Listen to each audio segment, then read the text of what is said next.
Hi hello ನಮಸ್ಕಾರ friends. Cricketer ಆದಂಥ ಯಶ್ ದಯಾಳ್ ಅವರನ್ನು ಕ್ರಿಕೆಟ್ನಿಂದ ಬ್ಯಾನ್ ಮಾಡಿದ್ದಾರೆ ಅಂತ ಒಂದು ನ್ಯೂಸ್ ಬರ್ತಾ ಇದೆ. ಸೊ ಹಾಗಾದರೆ ಯಶ್ ದಯಾಳ್ ಅವರನ್ನು ಬ್ಯಾನ್ ಮಾಡೋಕ್ಕೆ ಕಾರಣ ಏನು ಅಂತ ಇವತ್ತಿನ ಈ ವಿಡಿಯೋದಲ್ಲಿ ತಿಳ್ಕೊಂಬರೋಣ. ಸೊ ಅದಕ್ಕೂ ಮುಂಚೆ ನೀವೇನು ನಮ್ಮ ಚಾನಲನ್ನು ಸಬ್ಸ್ಕ್ರೈಬ್ ಮಾಡದೇ ವಿಡಿಯೋ ನೋಡ್ತಾ ಇದ್ದರೆ ಪ್ಲೀಸ್ ನಮ್ಮ ಚಾನಲನ್ನು ಸಬ್ಸ್ಕ್ರೈಬ್ ಮಾಡ್ಕೊಳ್ಳಿ.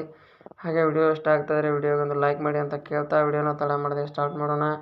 ನಮ್ಮ RCBಯ ಒಂದು ಉತ್ತಮವಾದಂಥ ಬೌಲರ್ ಆಗಿದ್ದಂಥ ಯಶ್ ದಯಾಳ್ ಅವರು ಕ್ರಿಕೆಟ್ನಿಂದ ಇವಾಗ ಬ್ಯಾನ್ ಆಗಿದ್ದಾರೆ ಅಂತ ನ್ಯೂಸ್ ಬರ್ತಾ ಇದೆ.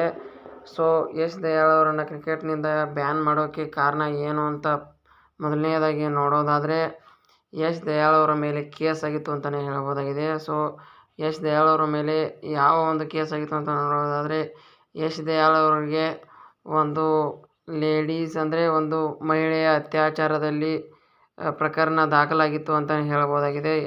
ಒಂದು ಲೇಡಿ ಮೇಲೆ ಅತ್ಯಾಚಾರ ಆಗಿದೆ ಅಂತ ಒಂದು ಪ್ರಕರಣ ದಾಖಲಾಗಿತ್ತು ಒಂದು ಪೊಲೀಸ್ ಠಾಣೆಯಲ್ಲಿ. ಸೊ ಆ ಒಂದು ಕೇಸ್ ಇನ್ನೂ ಮುಂದುವರಿತಾ ಇದೆ. ಸೊ ಆ ಕಾರಣಕ್ಕೋಸ್ಕರ ಇವಾಗ ನಡೀತಾ ಇರುವಂಥ UP T20 ಲೀಗ್ನಲ್ಲಿ ಯಶ್ ದಯಾಳ್ ಅವರು 7 ಲಕ್ಷಕ್ಕೆ ಗೋರಖ್ಪುರ್ ಲಯನ್ಸ್ ಒಂದು ತಂಡಕ್ಕೆ ಒಂದು ಸೆಲೆಕ್ಟ್ ಆಗಿದ್ದರು 7 ಲಕ್ಷಕ್ಕೆ. ಸೊ ಇವಾಗ ಆ ಒಂದು UP T20 ಲೀಗ್ನಿಂದ ಇವರನ್ನು ಬ್ಯಾನ್ ಮಾಡಿದ್ದಾರೆ. ಸೊ ಇವಾಗ UP T20ದಿಂದ ಬ್ಯಾನ್ ಆಗಿರುವಂಥ ಯಶ್ ದಯಾಳ್ ಅವರು ಮುಂದೆ ಬರುವಂಥ IPLನಲ್ಲೂ ಬ್ಯಾನ್ ಆಗ್ತಾರಾ ಅಂತ ಒಂದು ನ್ಯೂಸ್ಗಳು ಹರಿದಾಡ್ತಾ ಇದ್ದೇವೆ ಅಂತಲೇ ಹೇಳ್ಬೋದು. ಸೊ ನಿಮ್ಮ ಅನಿಸಿಕೆ ಪ್ರಕಾರ ಯಶ್ ದಯಾಳ್ ಅವರು IPLನಲ್ಲಿ ಬ್ಯಾನ್ ಆಗ್ತಾರಾ ಅಥವಾ ಇಲ್ವಾ ಅಂತ ಒಂದು ಅನಿಸಿಕೆಯನ್ನು ಕಾಮೆಂಟ್ ಬಾಕ್ಸ್ನಲ್ಲಿ ತಿಳಿಸಿ ಅಂತ ಕೇಳ್ತಾ ವಿಡಿಯೋ ಮುಗಿಸ್ತಾ ಇದ್ದೀನಿ. ಜೈ ಹಿಂದ್, ಜೈ ಕರ್ನಾಟಕ.